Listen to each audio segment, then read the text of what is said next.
Good evening and welcome to The Right Side, the show where we talk about today's news, views, trends, and opinions from an admittedly conservative perspective.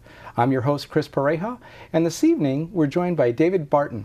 He's the founder of Wallbuilders, is known as America's historian, and amongst other things, just a wealth of knowledge. David, welcome to the show. Chris, great to be with you. Thanks for having me. So tonight we're going to talk a little bit about something that's going to make people squeamish, but we're all about running for the third rail and sticking our tongue straight to it anyway. We're going to talk about government intrusion, and which shouldn't be controversial, and government overreach, except for that we're in a society where more and more often people believe that it's government's job to fix all your problems, make life fair, make it so that you can win out when you're competing in life. But that's not the way the country was set up. Not the way it was, and you know, we have to make a distinction here to start with, because one of the things that's happened in the last 15, 20 years in American education, very overtly, about 30 years less overtly, has been we beat down America, because America is just not that great a place. We've seen our Supreme Court justices like Ruth Bader Ginsburg go overseas and say, don't copy the American Constitution. I mean, very openly say that. We've seen the president go to other nations and apologize for America. People are supposed to feel guilty for America, and they're very specifically taught that. As a matter of fact, we had recently a school district in Colorado, just outside Denver, where they said, you know, we're beating up America, but there's a lot of things to like about America, and so we want our teachers to start including positive things about America. The teachers walked out of the school, said, we will not, if we have to teach good things about America, we will not teach. The kids walked out in sympathy with the teachers, said, we don't want to hear good things about America. So we have become so overt that we're actually saying that. To put this in perspective, we've had one piece of paper under which we've governed ourselves for 238 years. Nobody else comes close. If you're 95 years old, you're alive in Poland today, you have lived through 7 constitutions and 7 revolutions. If you're a baby boomer in South Korea, you've been through 6 constitutions. You just go down the list. I think Venezuela's had 25 constitutions since we've had one. France has had 15. I think Brazil's had 21. Haiti's had 17. It's unbelievable. You just take the 195 nations at the UN, and they tend to average a revolution or a new constitution every generation or so. We've had one since 1789. We've had the Declaration since 1776. We govern ourselves that way. So we're stable. We think that's normal. It's not. We are different. Why? That's where you get into American government that we used to teach. We don't teach this much anymore, but the Founding Fathers in the Declaration of Independence announced to the world why they said they felt compelled to tell the world why they were doing what they're doing. So they start out with 126 words that set forth 5 principles of American government. Every clause of the Constitution goes to one of those 5 principles. That's the whole philosophy of government, and the application is through the Constitution. They then gave 27 grievances showing how those 5 principles were being violated, and they close at the end with their declaration and they sign it. So if you take those principles that they set forth, those 126 words, pretty simple stuff. First thing they say is, we hold these truths to be self-evident, that all men are created equal. They're endowed by their Creator. So right up front, first thing they do is, there's a God. And the reason that becomes significant is throughout all history, if government doesn't know there's something higher than it, it thinks it is God. And at the point it thinks it is God, it takes control of every aspect of life, micromanaging. All you have to do is look at secular societies across Europe, see what they do. You can take France, you can take Turkey, you can take Spain, Portugal, you can take any of them and see how they micromanage every aspect of life. You can take Denmark, where your base tax rate is 68%. How about that for less government? No. When everything you own belongs to the government. So the founders said, no, first off, there is a Creator, which is the announcement that government, you're limited. You're not the chief thing in our lives. You're not the highest authority. There's something higher. Then they go on to say that by the Creator, we're endowed with certain inalienable rights. And those inalienable rights are real key, because those who helped write that document, from John Dickinson to James Wilson to Samuel Adams to John Adams, they defined inalienable. And in all cases, they said inalienable rights are those that are given by God before the existence of any government. The first government in human history was that given in Noah, what are called the Noahide laws. There are 7 categories of laws. That's the first government that ever existed in the history of mankind. Founding Fathers said inalienable rights are the rights that came before civil government. So before man had government, there were certain rights that came from God, and they identified about 24 rights that were God-given rights. And so they said, all right, since these rights come from God. Government, you can't regulate it. And it kind of works this way.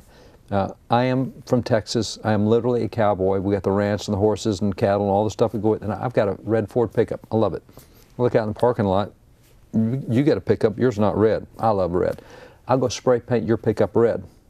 I can't do that. I can spray paint anything I want red if it belongs to me, but I can't spray paint things that don't belong to me. And so by saying that there are certain inalienable rights, they've just created jurisdictions. They said, government, you can regulate what belongs to you, but there's certain things that don't belong to you, and you can't go over your neighbor's yard and start regulating stuff. So by saying there's inalienable rights, there's about 24 things they put off limits to government. They listed 3 in the Declaration: life, liberty, and property. And then 11 years later, when they did the Bill of Rights, they said, you know, we told you that among others there were 3. Let us give you some more. The First Amendment right to worship God according to the dictates of conscience. The Second Amendment right to defend yourself. The Third Amendment right on the sanctity of the home. The Fourth Amendment right for justice. The Fifth Amendment right for property protection. They go through all these others. So those were all set aside that government cannot mess with those rights because they don't belong to government. They didn't come from government.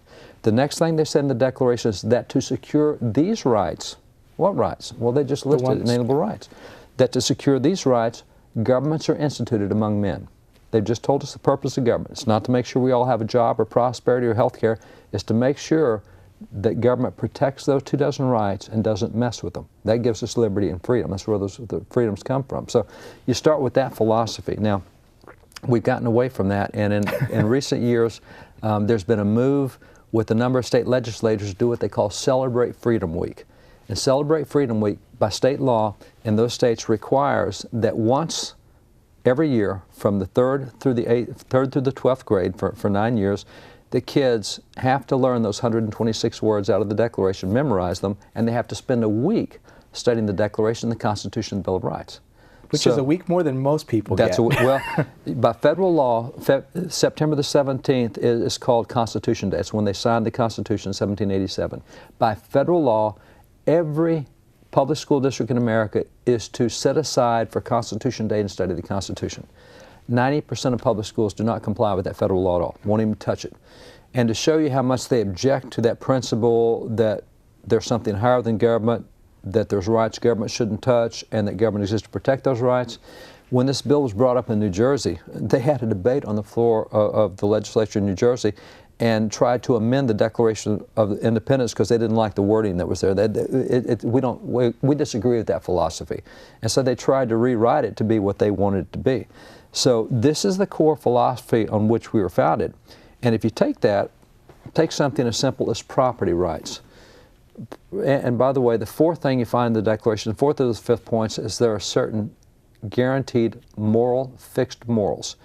And the Founding Fathers called that the laws of nature and of nature's God. The chief law book of that day defined those 8 words.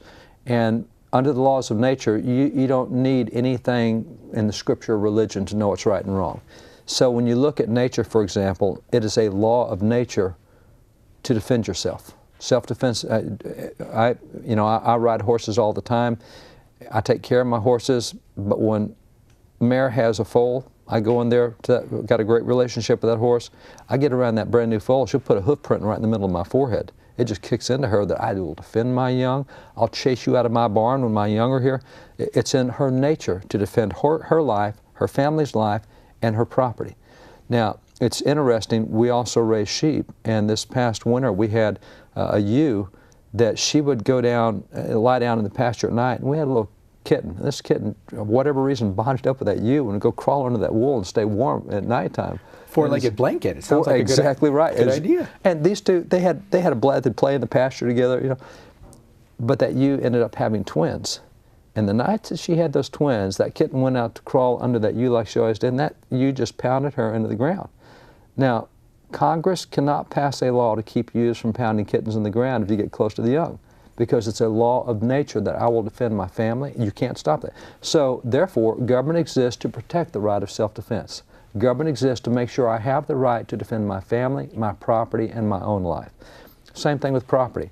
From the time that something is born into earth, doesn't matter whether it's a snake, a rat, doesn't matter what it is, it will find something and stake it out as its own property. It will live there. It will be part of where it is.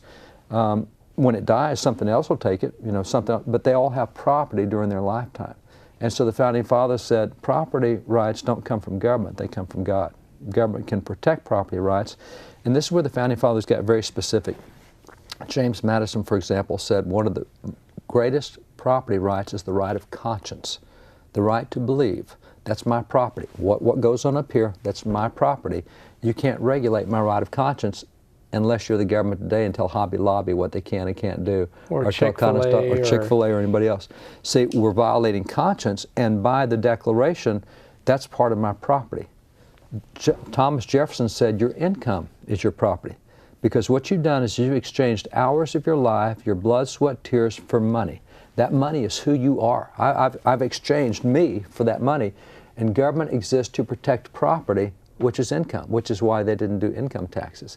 Because what they had was capitation taxes. We changed that in 1913 through the 16th Amendment to income taxes.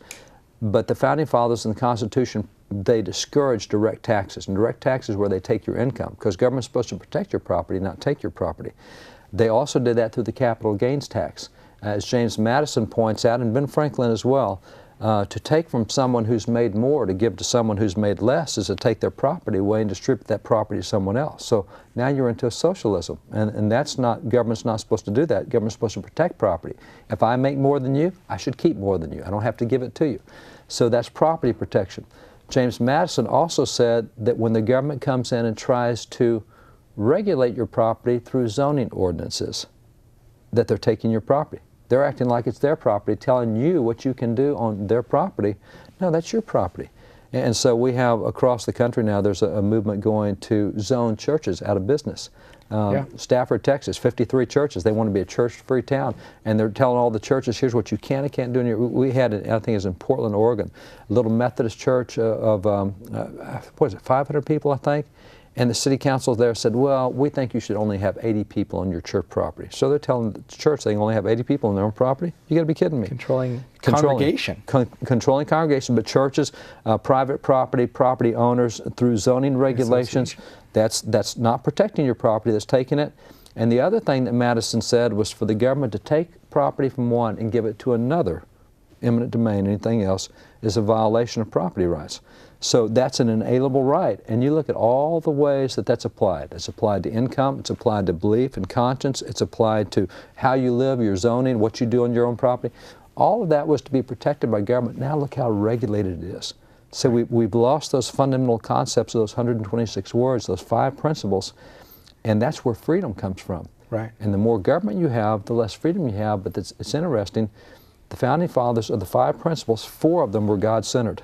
Mm-hmm. They believed you could only have liberty if you knew that certain things came from God and government wasn't to touch them. Right. If you walk inside the Jefferson Memorial to this day, you find engraved in stone a quote from his 1781 book called Notes on the State of Virginia. And he said, "Can the liberties of a nation be thought secure if we remove their only firm basis, which is a conviction in the minds of the people that these liberties are of the gift of God and are not to be violated but with His wrath? He said, indeed, I tremble for my country when I reflect that God is just and His justice won't sleep forever." Now that's your least religious Founding Father saying, guys, our liberties come from God. If we ever lose that concept, we'll lose our liberties. So you find that the more secular a nation becomes, the less liberties they have. Right. America has now fallen out of the top categories. We're no longer considered the freest nation in the world. We're now down about 14 or 15 on the list, and that's all been in recent years. We're just plummeting. Last year in Congress, there were 127 laws passed by Congress last year, signed by the President. There were 3,450 laws that went into the federal law books that were not signed by the President, not passed by Congress. They were regulatory laws. We've had since 1993, we've had 81,000 new federal laws passed without going through Congress, simply come out of regulatory law books. That's not freedom. No. We've got all sorts of stuff happening now that's taking freedom away, and the more secular we become, the less we recognize jurisdictions that, you know, God gave me property rights. Government, you stay out of them. Right. God gave me the right to express my faith. Government, stay out of it. God gave me the right to my home. You can't regulate my home. Till we get back to that, we won't have the freedoms we had. So how much of that is because people have lost touch completely with the founding documents versus it's been indoctrinated out of them versus... let me answer. Well, but also Congress is regularly relinquishing their power to lobbyists and others. They don't look at the legislation they're signing. They don't review it, and they make it so vague and leave it to the bureaucrats behind them. The question is there a way to turn the tables back? Yeah, there's a way to turn the tables back, and one is by figuring out that government is not the solution for all of our problems. So someone outside the government. Yes, so someone outside the government. Inside the government, they would argue with you. They argue that, and that's why, let's see, I think, what did I see today? That the average government employee makes 60% more than the private world does. And by the way, here's another one. 53% of the nation thinks that a top priority of government should be to help the poor. And they're willing to pay more taxes. That means helping the poor. They just don't have a clue what that means. Because right now, today, the government has 80 anti-poverty programs, 80 anti-poverty programs. You look at the amount of money we spent last year on anti-poverty programs, it averaged $61,000 per poor family. You find right now that if you're on welfare, you're making more than teachers make in 11 states. You're making more than secretaries make in 39 states if you're on welfare. Yep. So you have all these people working, and we keep saying, oh, give more to the poor. Wait a minute, 61,000 on average for what we spent in the family? Our definition of poor, we don't even understand. And right now in America, we have 60% of Americans who receive more money from the government than what they pay into the government. You cannot survive at that rate. We have what's called the debt ratio. Now, the GDP people know about. The debt ratio is if we take the full force of the American economy and we let this thing go, how long would it take for the American economy to pay off the government's debt right now? And in 1980, it was 32 years. 1980, it would take 32 years of full force of the American economy to pay off the debt. Today, it's 109 years. And in 2032, when our kids take the reins, it'll be 190 years. The full force of the American economy will have to run for 190 years to pay off the debt that we've given our kids in 2032. There's no way you survive as a nation. So until we get cognizant of the fact that government can't do all and won't do all and doesn't do all, and by the way, here's another little piece of trivia, taking care of the poor. There are groups called like Charity Watch and American Institute of Philanthropy, and they monitor every charity in the United States. And so if I want to give money to a charity for whatever cause, they look at it and they tell me what % of my dollar actually meets a target. And they say that if 60 cents out of every dollar does not meet the target, don't give to that group. They'll let 40% be used on fundraising or staff or whatever. Right now, 70% out of every dollar designated for the poor doesn't reach them. Only 30 cents does out of the dollar. So we're not going to misconstrue that and say that you're saying we shouldn't give any more money to the government. Well, you know, if the government would take the money designated for the poor and give it to private groups, it would triple the amount that actually made the private groups. But they would have to give up their power. Exactly. And that's the problem. Exactly. And of course, they don't tell us what that looks like, because right now, according to figures from the Census Bureau, if you live in poverty in America, your lifestyle is higher than middle class in Europe. That's pretty wild. Now, that's not saying we don't have genuine poor people in America. We absolutely do. But see, what the problem is, we find black and white pictures out of the 1930s and run them on TV ads to help the poor. Right. Wait a minute. The poor today, we're talking about the big difference TVs, whether it's 2 or 3. You're in poverty if you only have 2 and not 3. And I mean, the stats are out there. I mean, we've got a lot of the stats on the website, because I'm very much into helping the poor in a genuine way. Right. I'm not into helping the government waste the money, but I'm into helping the poor. And there's just too much we can do to genuinely do that. And I do it through private organizations, not through the government. Well, but when you actually take the money and put it in the local communities where it will actually do good, and you cut out all that bureaucracy, it's just not expensive enough to be valuable. That's exactly That's right. the problem. I actually get to keep some more of my money. I don't want to do that. And help more people? And help more people. That's illogical. So that can't happen. The Founding Fathers are very clear that you need to keep money in the local community, spent in the local community, because you know the people who are actually there. We send it off to D.C. to faceless people who send it somewhere else, to Timbuktu, or who knows where they send it, because we never see it. And we don't have a connection with poor people because we give through the government. Right. When you have a connection to your community, you know the guy on the corner, and you know that he's dependent on what you give. And when you give him a buck, he's going to get a buck. When you give the government a buck, by the time it gets to him, he only gets 30 cents. Right. So it used to be the belief that the local stuff was the most effective, the most compassionate, and the most efficient way of giving. We've got to get back to that concept because the stats are real clear. I mean, this is not a hard thing. But that means we got to kind of wean ourselves off and actually get involved. That means I'm going to actually have to help that guy down, that veteran on the corner. I'm going to have to actually ask what I can do to help. I'd rather give it to the government than ask. Well, you got to get involved with people's lives. You're compassionate with other people's money. It's much easier than actually having a direct relationship with the person you're helping. That's right. And and with so much of it going out of our pockets anyway, it almost feels like we don't have enough left discretionarily to help that local guy anyway. Well, and that's one of the things we're seeing right now is what has happened with the increase. The more we increase taking our money away, the less freedom we have. Thomas Jefferson actually said the problem with the British is they have taxed so heavily that you get to the point where that you have to work 16 hours a day to make ends meet, and 15 of the 16 hours go to taxes. You're left with that, and you get to the point you're willing to do anything. He said you'll actually let the government hire you to rivet chains on your neighbor's neck if that'll put food on your table. So you get to where that you'll do just about anything to keep your family going, but you've been giving up all the stuff along the way to where that 15 out of 16 hours now it takes to pay the taxation that's going on. So you literally become a slave of the government, and you'll do whatever they say if they'll keep feeding you. So, and that's a dangerous place to be. So how do we start the weaning process? We've only got a couple minutes left. I mean, how do we make that stop? And you got to get back to jurisdictions, because so much of the money is wasted in things that are not proper jurisdictions. I mean, just as a great example, right now in the last 5 years, the number of people on food stamps has gone to 19 million, from 19 million to 51 million. We now have That's racist. You can't say that. Well, but see, here's the thing. You can't even say it's racist now because, like, for example, the school lunch program started in 1946 by Harry Truman to help those who needed lunch at school.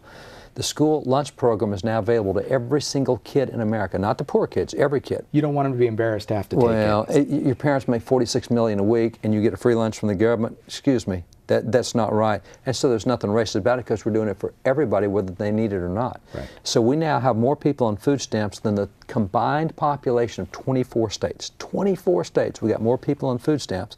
You got to wean yourself off that and say, you know, it is free money, but there's strings that go with it. And I'm going to turn it down. See, as a rancher, I can take a lot of government programs and get a lot of money, and I refuse to do so. That's my ranch. I'm going to work my tail off. I'm going to have my kids work their tail off. We're going to make that ranch work. That's not free money from the government. That's my money and my neighbor's money that's coming to me, and I don't want it. But now you're talking about responsibility. Too. That's you can't. Until you're willing to wean yourself, though, you can't win your government. It's just simple. Where can people find out more about these radical ideas like responsibility and helping your neighbor? Do you have a website you want to dive into? Wallbuilders.com, and it has all sorts of things. The stats are there on welfare, where we are. We keep up with current stats on government. We've got lots of books that deal with that. We've got lots of materials that really go in depth in this stuff. Current stats. So again, wallbuilders.com. Wallbuilders.com. All right, great. Dave, thanks for joining us this evening. If you hold on for just a moment, we'll be back after a word from our underwriters, the Conservative Forum.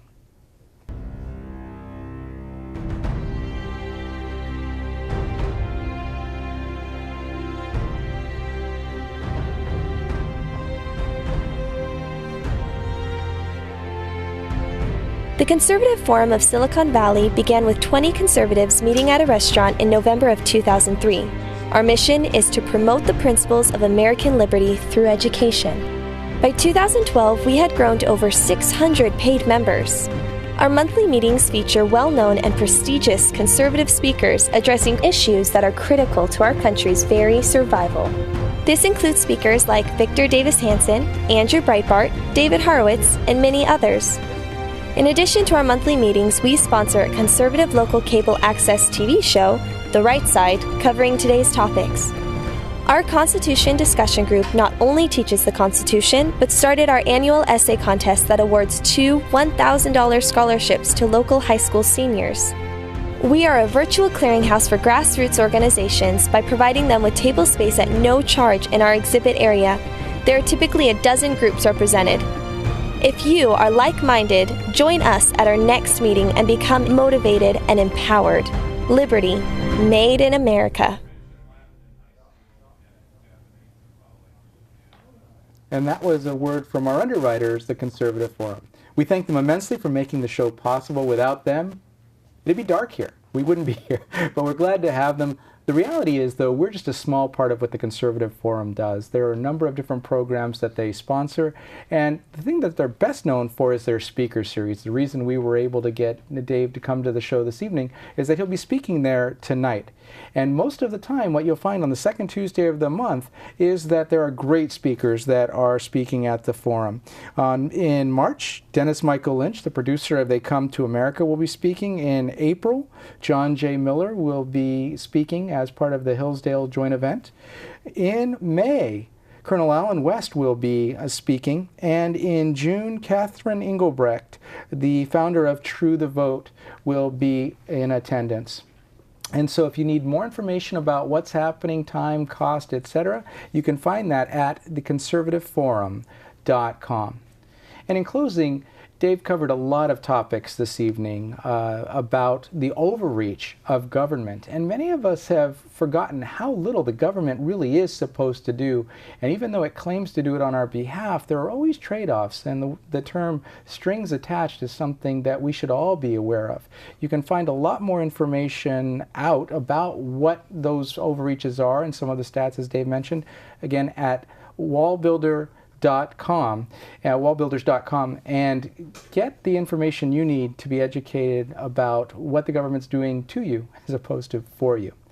On that note, we'd like to say thanks again for joining us this evening. This has been The Right Side. I'm your host, Chris Pareja, and I look forward to seeing you on the show or in person again sometime soon. But if you just can't wait, reach out to us at therightsidetv@gmail.com, and we'll try to address your questions there. Thanks, and have a great night.